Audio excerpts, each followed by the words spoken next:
Good morning, children.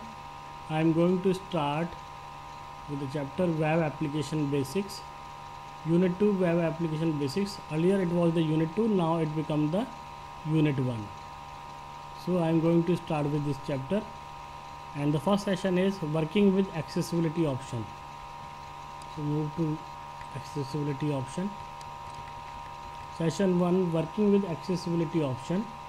Computer accessibility refers to the user friendliness of a computer system for all, regardless of their disability. This is mainly a software issue.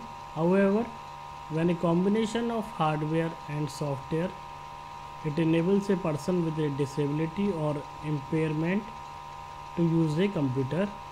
It is known as assistive technology. So here are two terms.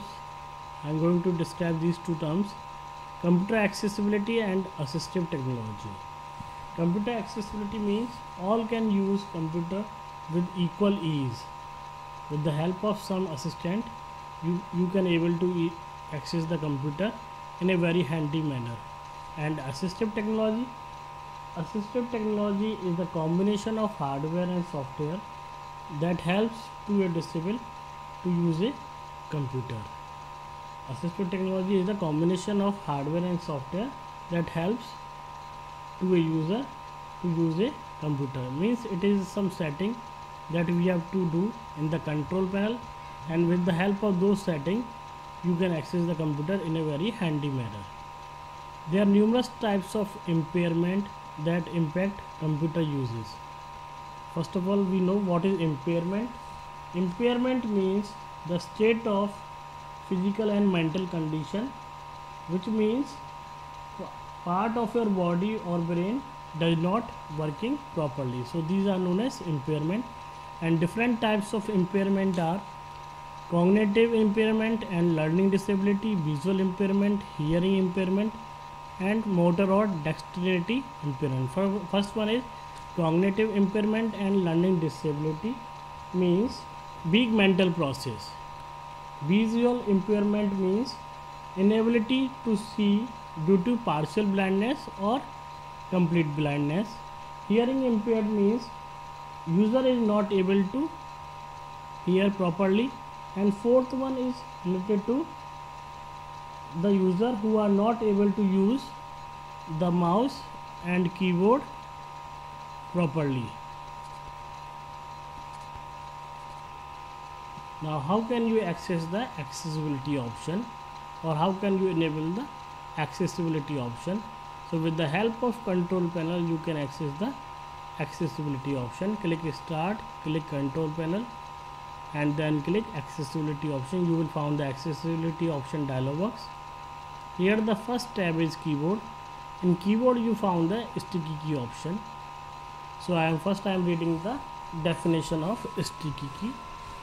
Sticky key is an accessibility feature to help computer user with physical disabilities, but it is also used by others as a means to reduce repetitive strain.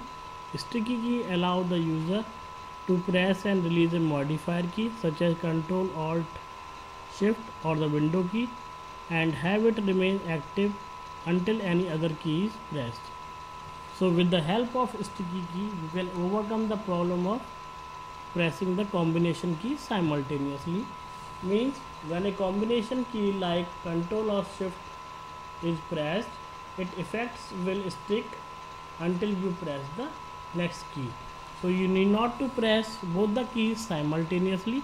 You can press the key one by one. Suppose you want to press Ctrl plus A, so first press Ctrl then A. Now move to the next page. This is the step to enable the sticky key. Now we see how it works. Click start and open the notepad by click on accessories, notepad. Type some line there and place the cursor at the beginning of the text. Then press Ctrl and then press A. Need not to press both the key at a time. One by one you press both the key, and notice that the entire text gets selected. It will work as a Ctrl plus A. So this is the example of sticky key.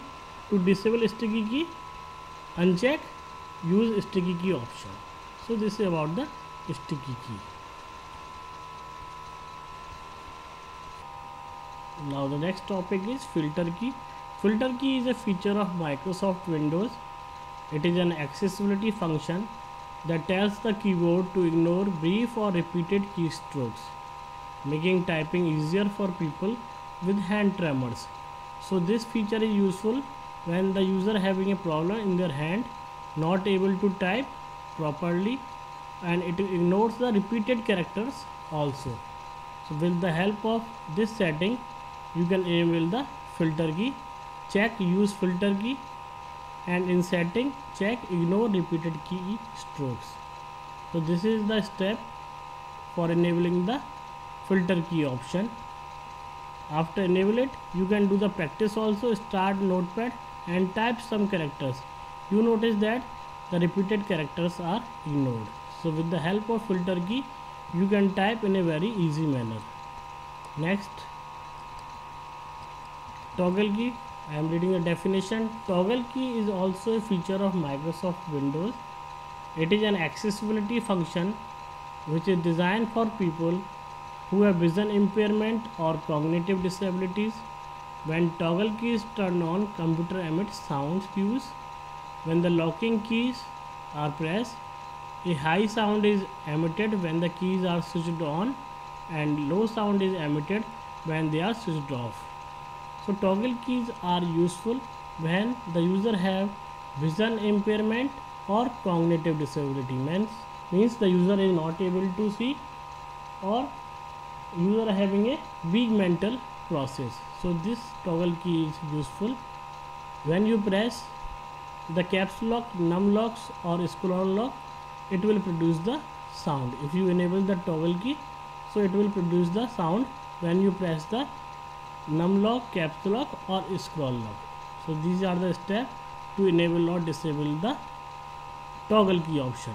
To enable toggle key, use toggle key checkbox and click setting under toggle key, click apply, click OK. Now you can see the effect by any one of the following. So when you press the caps lock, num locks or scroll lock, it will produce the sound. So this is the toggle key feature. Thank you.